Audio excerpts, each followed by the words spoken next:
Plate tectonics theory പ്രകാരം ഒരൊറ്റ വൻകരയായിരുന്ന പ്രദേശങ്ങളാണ് ഇന്ന് ഭൂഖണ്ഡങ്ങൾ അഥവാ കോണ്ടിനെന്റ്സ് ആയി മാറിയിരിക്കുന്നത്. അതിനാൽ തന്നെ ഇന്ന് നാം കാണുന്ന ആഫ്രിക്കയായിരിക്കില്ല 1 കോടി വർഷങ്ങൾക്ക് ശേഷമുള്ള ആഫ്രിക്ക.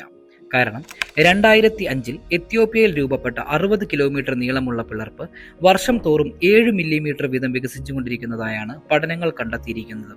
അതായത് 10 മില്യൺ വർഷങ്ങൾക്ക് ശേഷം ആഫ്രിക്കയെ രണ്ടായി പിളർത്തിക്കൊണ്ട് ഒരു പുതിയ കടൽ രൂപപ്പെടുന്നതാണ്.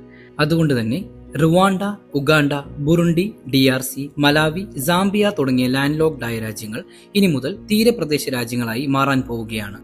ഇത് ഈ രാജ്യങ്ങൾക്ക് ഷിപ്പിംഗ്, മത്സ്യബന്ധനം തുടങ്ങിയ മേഖലകളിൽ സാമ്പത്തിക നേട്ടം ഉണ്ടാക്കാൻ സഹായകമാകും. എന്നാൽ എത്യോപ്യ, മൊസംബിക്, ടാൻസാനിയ, കെന്യ തുടങ്ങിയ രാജ്യങ്ങളിൽ പലതും രണ്ടായി വിഭജിച്ചു പോകാനുള്ള സാധ്യതയും ഏറെയാണ്.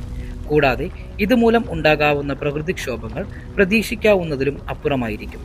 എന്തായാലും 10 മില്യൺ വർഷങ്ങൾ എടുക്കുമെന്നത് കൊണ്ട് തന്നെ ഇതിന്റെ സാധ്യതകളെക്കുറിച്ച് കൃത്യമായി പ്രവചിക്കാൻ ഇപ്പോൾ നമുക്ക് സാധിക്കുകയില്ല.